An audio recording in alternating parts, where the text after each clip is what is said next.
Hola, ¿qué tal? ¿Cómo estás? Bienvenido a nuestra clase de espanhol. Mas deixe-me apresentar, eu sou Elis Regina, eu sou assessora pedagógica de língua portuguesa e de língua espanhola do Sistema Positivo de Ensino e hoje eu estou aqui com você para mais uma aula de espanhol. Bem, então eu vou pedir para que você pegue o teu material, vai lá, pega o teu livro de atividades. Nós vamos trabalhar hoje o volume 1, tá? O volume 1 e 2, o capítulo 2, das páginas 11 a 15 do livro de atividades. E o que nós vamos trabalhar hoje? Um assunto bem importante, todos são, mas esse é o calo do estudante de espanhol, o artículo neutro lo, que não tem em português, né? Então, é importante você conhecê-lo, porque ele cai em prova, muitas vezes ele cai em prova de vestibular, de Enem, né? Além do artículo neutro no, lo, nós vamos ver também as expressões para valorar. Então, lembrando que é um repasso, né? É uma revisão das aulas anteriores. Então, vai lá, pega o teu material, abre lá na página 11 do livro de atividades e eu espero você aqui. Então, agora que você já está com o material em mãos, então vamos lá na página 11 e vamos rever o artículo neutro lo. Me acompanha lá na telinha. Então, para que serve o lo? Qual que é a função dele na língua espanhola? Veja lá. Funciona como um artículo determinativo e no presente correspondente em língua portuguesa, como eu já tinha dito para você anteriormente. Se refere a algo no especificado, pero conocido del hablante y del oyente. Es invariable e se usa para sustantivar expressões. Então, veja, parece difícil essa definição, mas preste atenção aí nos exemplos e eu vou explicando para ficar bem claro para você. Qual que é a diferença entre ele e lo? Por que essa diferença? O que é o ele? É o artigo determinante masculino da língua espanhola. Seria o da língua portuguesa. Ele sempre acompanha substantivos masculinos. Pode ser singular, pode ser plural. Enquanto que o lo, ele não existe na língua portuguesa, né? E ele é invariável, ou seja, ele não tem flexão de gênero nem de número. Ou seja, ele não tem feminino e masculino e também não tem singular e plural. Essa é a grande diferença. Então, lembre-se que o ele sempre acompanha o substantivo. El hombre, el reloj, el corazón. Então, ele sempre acompanha substantivo. Eu jamais posso falar em espanhol, lo corazón, lo hombre, Deus me livre. E por que o falante de português usa muito lo no lugar do ele? Olha bem o som, lo. Lo parece o do português, só que o do português em espanhol é o ele e não o lo. Né? Então é muito mais fácil pensar lo hombre, que fica mais parecido, né? Mas cuidado, não é assim. Então volta lá na telinha comigo. Artículo masculino ele se usa delante de substantivos masculinos em geral e apresenta plural, né?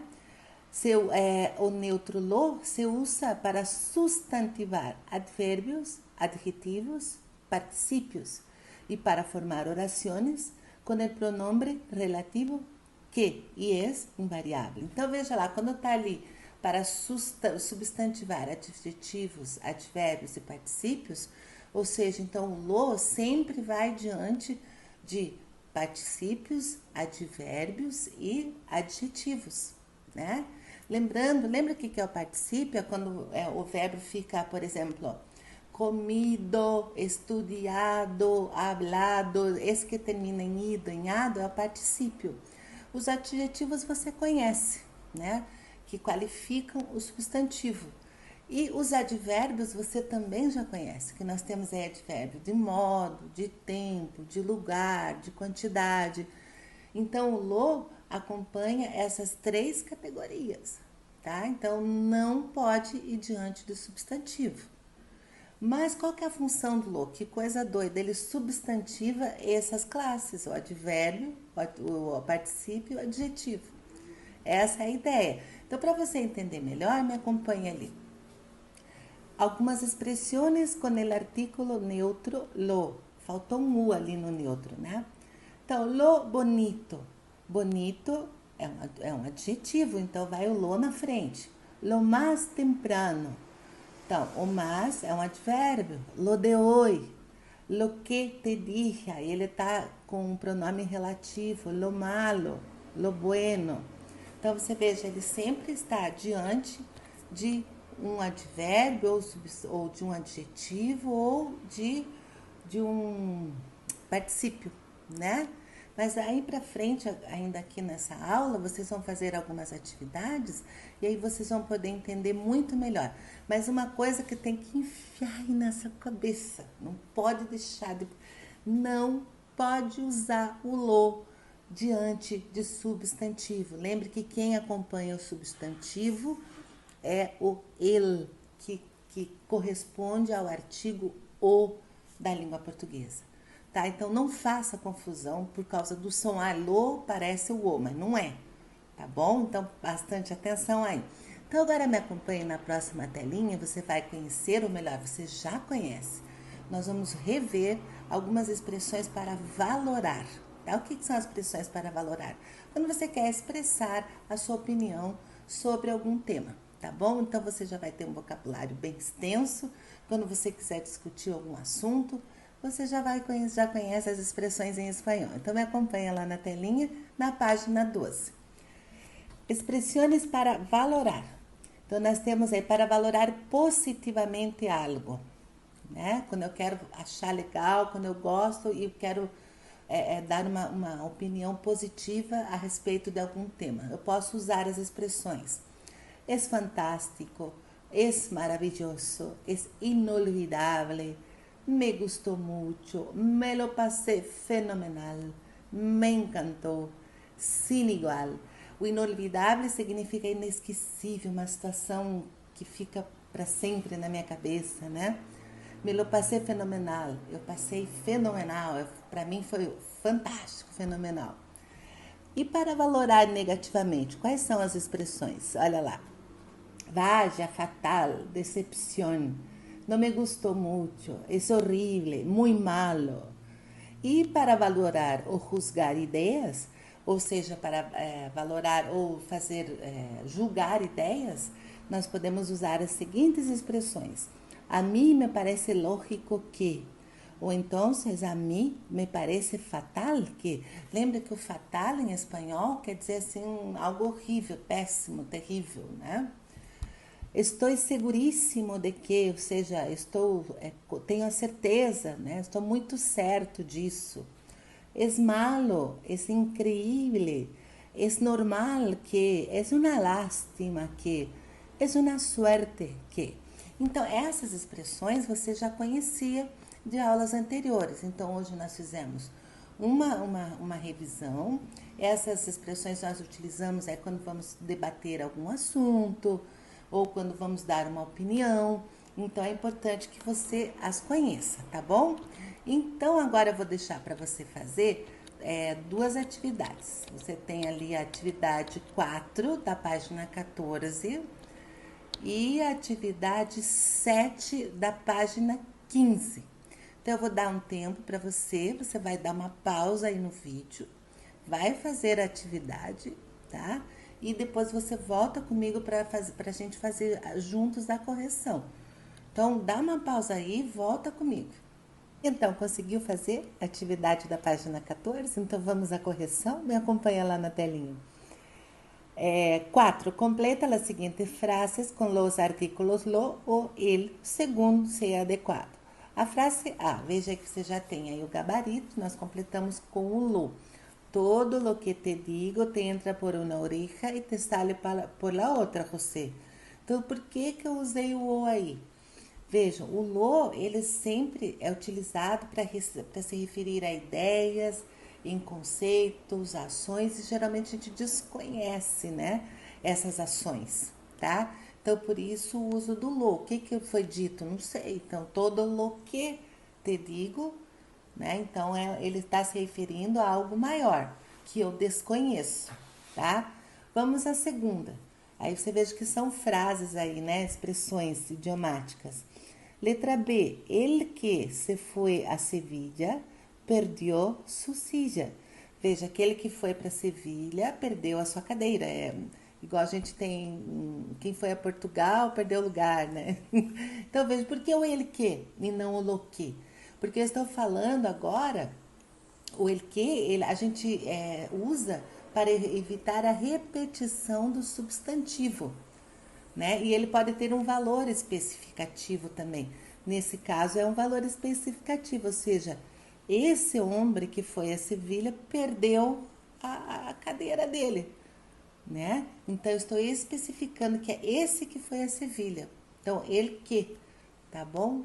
Letra C, te lo digo por tu bien. De novo, mesmo caso aí do lo, nem tinha como pôr te el digo, né? Aí ficaria bem estranho. Então, te lo digo por tu bien. Lo que quieres es impossível. De novo, é uma situação geral, né? Que desconhecemos, é uma ação geral, né? É uma ideia geral. Agora vejam a letra E. Lo bueno de Juan es que es un chico muy cariñoso. Então vejam que agora eu estou falando que a parte boa do Juan é que ele é uma pessoa boa, né? O lo bueno de Juan. A letra F, olhe bem para você entender. El bueno de Juan me regalou um ramo de flores. Então você veja agora o artigo masculino está indo com o bueno, que é um adjetivo, porque estou me referindo à pessoa Juan, o Juan bom, o bom Juan, né? O bom Juan, a boa pessoa, me deu um ramo de flores. Então você conseguiu perceber a diferença? Olha lá. Quando eu uso lo bueno de Juan, ou seja, a parte boa do Juan, a parte boa é que ele é um rapaz carinhoso. E a F é o bom menino, o bom rapaz Juan me regalou, então eu estou me referindo ao substantivo. Por isso que eu uso o artigo el. Deu para entender bem a diferença? O espanhol tem essas pegadinhas, né? Bueno, então seguimos. Então vamos lá na página 15. Nós temos aí a atividade número 7, usando as expressões para valorar ideias. Reacciona ante estes refranes. Então você tem ali um dos refrões, né? La vida é uma película mal montada. Então você concorda que a vida é um filme mal feito? Então, se você concorda, usa lá uma das expressões se você quer valorar positivamente. Ah, é verdade, me gostou muito. Ou então, a mim não me parece lógico. A mim me parece fatal. Então, você tem que reaccionar com algumas dessas expressões para valorar, seja positivamente ou negativamente. Ou também julgando as ideias, né? Muito bem, então vamos adiante. Agora nós vamos para a página 30, tá? Nós vamos fazer aí. Na verdade, você não precisa pegar essa página 30, só me acompanhe na telinha, porque isso é apenas uma revisão e eu tirei de uma aula anterior. Então, nós temos aqui nessa tela 6, no slide 6, mas se você quiser procurar no teu livro, né? Você pode ir à página 30 do volume 1 do 9º ano. Nós temos aí os conectores, né? Para que servem os conectores? Eles servem para amarrar o texto, para costurar o texto, para a tessitura do texto, para que o texto possa avançar. Enquanto você está lendo, ele vai avançando nas ideias, tá certo? Então veja quais são os tipos de relação, os conectores e alguns exemplos. Adicione ou suma, ou seja, quando eu adiciono ou somo uma ideia à frase. Então, olha lá, conectores I, E, ni e que. Exemplos, el cine es arte e entretenimento. Vejam que nessa frase, se eu quisesse parar ali no el cine es arte, estava bem. A frase tem sentido, está gramaticalmente correta, mas eu quis somar ou adicionar uma informação. Então, ficou el cine es arte e entretenimento, tá bom? Então, esse é o conector que soma, que adiciona uma informação. Olha lá o outro, alternância ou equivalência. Aí eu tenho o bien. Nosotros haremos este fim de semana ou no participaremos do congresso. Então, qual é a tradução? Nós faremos o filme esse fim de semana ou não participaremos do congresso. Então você veja, ele está fazendo assim, ou isso ou aquilo, de alternância. Ou eu faço o filme ou eu não participo do congresso. Oposição. Esse é o que mais cai em provas de vestibular, de Enem. Então nós temos aí mas, pero, sino, sin embargo, aunque, excepto, antes, antes bien, salvo, sino que, no obstante, por lo demás. Então, exemplo, el cine es el séptimo arte, sin embargo, está bastante comercial en estos tempos. Então, veja, o cinema é a sétima arte, entretanto, está bastante comercial esse ano, ou seja, pensa só em dinheiro, né? Então, veja lá, quando eu utilizo a expressão ali, sin embargo, de oposição, é porque eu estou contrapondo a frase anterior. Então, ela é a sétima arte, tudo bem, mas ela está bem comercial, ela tá pensando mais no dinheiro do que na arte. Então, eu estou contrapondo ideias, né? Ordenación, ante todo, para comenzar, en fin, por último, en suma, por otro lado, por otra parte, luego, desde que, desde entonces, a partir de, antes que, hasta que, enquanto, al principio. Então, isso é para colocar ordem na sequência lógica das ideias apresentadas no texto. Desde entonces, todos participamos del Congresso Smart Films com cortos hechos artesanalmente. Então, veja, então, desde então, eu estou situando o leitor no tempo para ele poder entender a lógica da ideia, tá? Explicación. Esto es decir, o sea, a saber, en otras palabras, por ejemplo, vale decir. Yo creo que estos festivales democratizan la producción artística, es decir, permiten que la gente común también se exprese. De novo, você veja aí, o es decir está servindo como um conector para explicar o que foi dito antes. Veja, eu acredito que estes festivais democratizam a produção artística. Tá, poderia parar aí também, mas eu quis explicar mais. Ou seja, permitem a pessoas comuns participarem também, né? Então, estou explicando o que eu falei anteriormente. Comparação. Del mismo modo, igualmente, analogamente, de modo similar.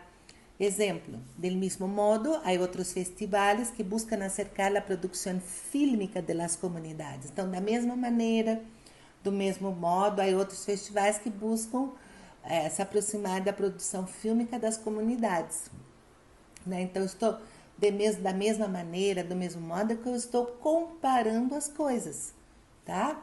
De retomada de ideias, ou seja, algo que eu falei anteriormente, eu quero retomar lá embaixo no final do texto. Vamos ver. Em resumo, em definitiva, em suma, total, em uma palavra, em outras palavras, dicho de outro modo, em breve, em síntese, recapitulando brevemente, em poucas palavras, assim pues, como se ha dicho. Então, exemplo, como se ha dicho, estes festivais são uma ideia genial. Então, quando eu usei aí como se ha dicho, significa que eu já falei anteriormente, em outro momento, antes, que estes festivais são uma ideia genial. Então, eu quis retomar essa ideia e, para isso, eu utilizo alguns desses conectores com essa função de retomada de ideias anteriores. E os distributivos, que são... Temos aí o bien, bien, hora, hora, este, aquel, ya, ya, unas veces, otras, tan pronto como, sea, unos otros, aquí y allí. Esta proposición hecha en el Congreso es fenomenal. Ya aquella del año pasado no fue tan productiva.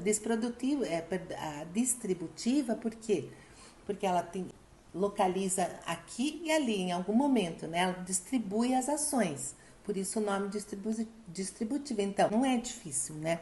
Nada como uma prática para a gente poder praticar bem. Então, por conta disso, você vai na página seguinte e vai fazer a atividade 8, tá? Vai assinalar as proposições que são verdadeiras ou falsas. Dá uma pausa, faz e volta comigo para a correção. Bem, então vamos à correção da atividade 8? Então vamos lá. Me acompanha na telinha. señala si las siguientes afirmaciones son verdaderas o falsas según lo que sabe sobre conectores. Primeira, a letra A.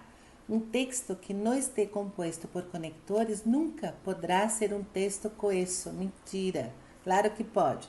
Quer ver? Eu vou dar um exemplo para você. Vou ler aqui para você. Um texto que eu tirei da internet. El virus del SIDA ingresa no organismo. Punto. Copa los linfócitos. Punto. El sistema defensivo se va desarticulando. Punto. Los linfócitos son un arma crucial en la lucha contra los agresores. Ponto. Você entendeu? Claro que entendeu. Só que o texto está sem conector, né? Então, mas eu poderia colocar conectores com certeza. Olha como ficaria. El virus del SIDA ingresa en el organismo y luego copa los linfócitos. Como consequência, o sistema defensivo se vai desarticulando. Então, você viu a diferença? Então, falar que um texto que não tem conectores nunca pode ser um texto coeso é mentira, né? Então, é falsa, porque pode, tá? Eu li o texto para você sem conectivo e você entendeu, tá? Então, vamos para a letra B. La coherencia textual asegura que las diferentes partes de un texto se relacionen de forma adecuada a los objetivos del autor verdadeiro. C. Los conectores, pero, sino, no obstante, aunque son explicativos, es decir, introducen una explicación, una idea que se venía desarrollando. Não, esta é falsa, porque pero, sino e aunque são o quê? De oposição, tá? Letra D é verdadeira. La función de los conectores de comparación es la de establecer igualdades, diferenças ou semelhanças entre duas ideias. Muito bem. Letra E. É falsa porque os conectores em resumen, em definitiva, em síntese ou qualquer outro conector de retomada só se usam ao final do texto para introduzir a conclusão. Não, tá falsa porque ele, como diz o nome, ele é para retomar algo que já foi dito antes e não para concluir a ideia geral do texto, né? A letra F é falsa porque se chamam conectores ordenadores aqueles conectores que proporcionam um ordem cronológico ao texto. Não, ele simplesmente situa o leitor em alguns momentos, mas não que ele coloque a ordem cronológica, né? Os conectores de adição e incluso também a si mesmo têm a capacidade de añadir ideias no texto, estas verdadeiras, né? Ou seja, ela acrescenta as ideias no texto, tá certo? Aí tem mais uma atividade, a número 9, agora que a gente já viu a 8, com as respostas verdadeiras e falsas, agora você vai fazer 9 para corrigir a que estão falsas na atividade 8. Dá uma pausa e volta aqui comigo. Bem, então vamos à correção da atividade 9. Vamos lá colocar as frases que foram falsas na atividade anterior, você vai escrevê-las corretamente. Então me acompanha na telinha, vamos lá. A letra A ficou: um texto pode não estar composto por conectores e ser coeso. Certo? Como eu já tinha explicado antes. Letra C. Los conectores pero, sino, no obstante, aunque son adversativos, es decir, establecen una relación de oposición entre dos ideas. Letra E. Los conectores, en resumen, en definitiva, en síntesis o cualquier otro conector de retomada, se pueden usar en cualquier parte del texto, no solo al introducir la conclusión del mismo. Y letra F, los conectores ordenadores relacionan las ideas del texto, de forma a darle un orden temporal, pero no necessariamente cronológico, tá? Então, é isso, meus queridos. Nós fizemos aqui mais essa aula de língua espanhola, bastante temas aí pesadinhos, né? Principalmente o lo, que é chatinho, que a gente faz muita confusão aí em língua portuguesa, mas eu acredito que a partir de agora você ficou, craque no lo, tá certo? Então, eu desejo para você bons estudos.